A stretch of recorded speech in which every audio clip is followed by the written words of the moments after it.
Subscribe my channel Technical Version and as well as press the bell icon to watch my latest video.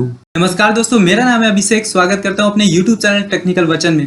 दोस्तों, आज का ये video भी हमारा formatting tags पर ही आधारित है और आज इस वीडियो पर हम जानेंगे कुछ स्पेशल टैग्स के बारे में जो कि ब्राउजर को इंपॉर्टेंस प्रोवाइड करते हैं और हमारे HTML डॉक्यूमेंट को बनाने में बहुत ही सहायक होते हैं। तो क्या है वो टैग्स, आइए इस वीडियो पर जान लेते हैं।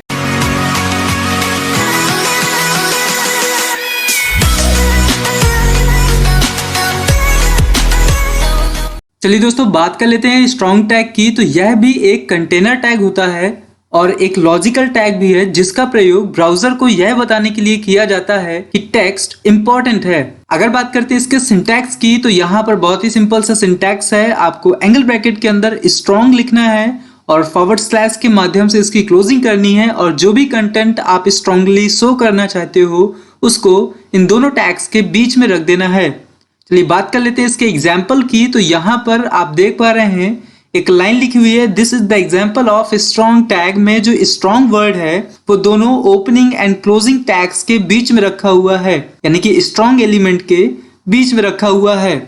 और अगर बात करते हैं इसके रिजल्ट की, तो यहाँ पर बहुत ही सिंपल सा रिजल्ट आप देख पा रहे होंगे, this is the example of strong tag में जो स्ट्रॉन्ग है वो हल्का सा बोल्ड दिख रहा है। अब दोस्तों यहाँ पर थोड़ी कंफ्यूजन आ जाती है कि भैया बोल्ड के लिए हम लोग ने तो बी टैग यूज किया हुआ था, अब स्ट्रॉन्ग का भी यही यूज है।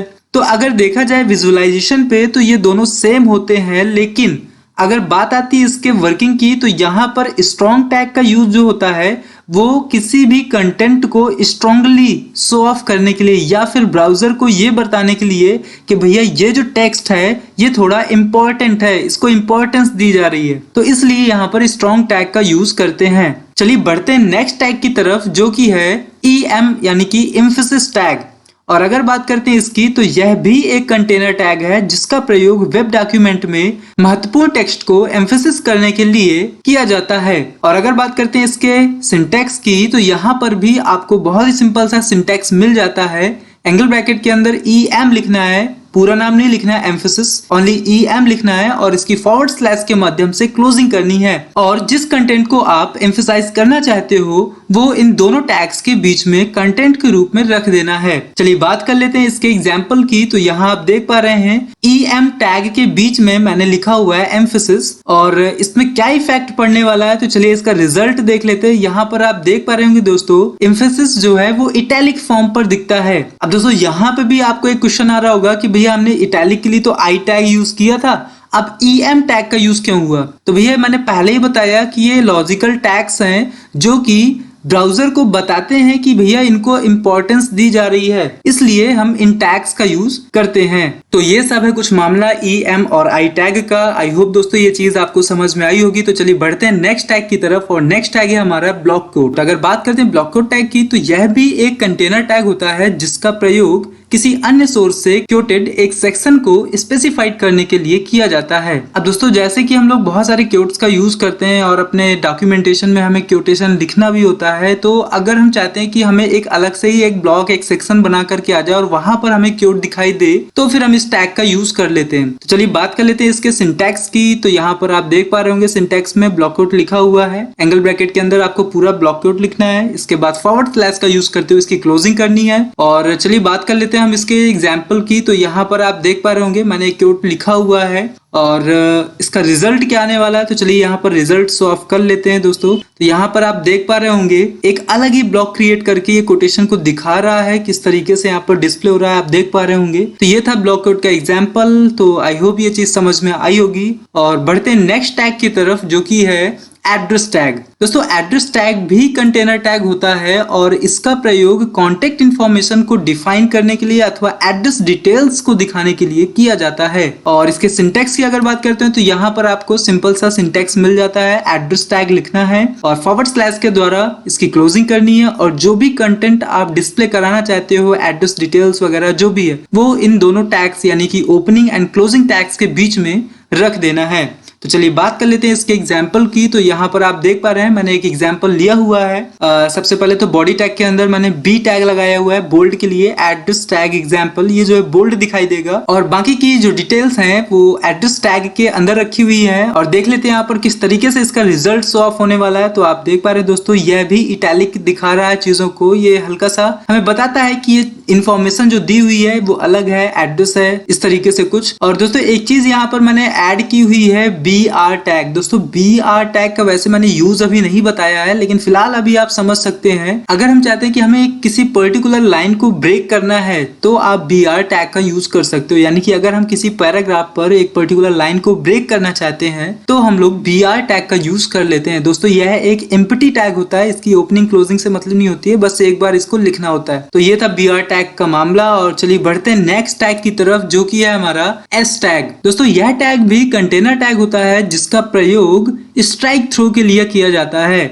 अर्थात अगर आप किसी टेक्स्ट को कटा हुआ दिखाना चाहते हो, यानी कि इसके ऊपर लाइन खिंची हुई लाना चाहते हो, देन उसके लिए आप एस टैग का यूज कर सकते हैं। इसके लिए स्ट्राइक टैग भी था जो कि आप लोगों ने पहले पढ़ा हुआ है। तो इन दोनों के बीच में डिफरेंस क्या होता है, तो चलिए पहले हम इसके सिंटैक्स को देख लेते हैं, इसके रिजल्ट को देख लेते हैं, फिर हम डिस्कस करते हैं इन दोनों में डिफरेंस क्या है। तो यहाँ पर आप इसका अगर सिंटैक्स देखेंगे तो बहुत ही सिंपल सा सिंटैक्स है। आपको एंगल ब्रैकेट के अंदर एस लिखना है और फॉरवर्ड स्लैश के माध्यम से इसकी क्लोजिंग करनी है। और अगर बात करते हैं इसके एग्जाम्पल की, तो यहाँ पर बहुत ही सिंपल सा एग्जाम्पल आप देख पा रहे हैं, मैंने दिया हुआ है बॉडी टैग के अंदर, this is the example of strike through tag. यहाँ पर एस एलिमेंट के बीच में स्ट्राइक थ्रू कंटेंट रखा हुआ है। और अगर बात करते हैं इसके रिजल्ट की, तो यहाँ पर आप बहुत ही सिंपल तरीके से रिजल्ट देख पा रहे हैं। स्ट्राइक थ्रू वर्ड जो है इसके बीच पर एक लाइन खिंची हुई है। तो ये था दोस्तों एस टैग का एग्जाम्पल। अब बात कर लेते हैं स्ट्राइक और एस टैग में डिफरेंस क्या है। तो दोस्तों डिफरेंस कुछ नहीं है, यहाँ पर दोनों ही सेम वर्क करते हैं, कोई भी डिफरेंस नहीं है खास। बस अंतर सिर्फ इतना है कि स्ट्राइक टैग जो है वो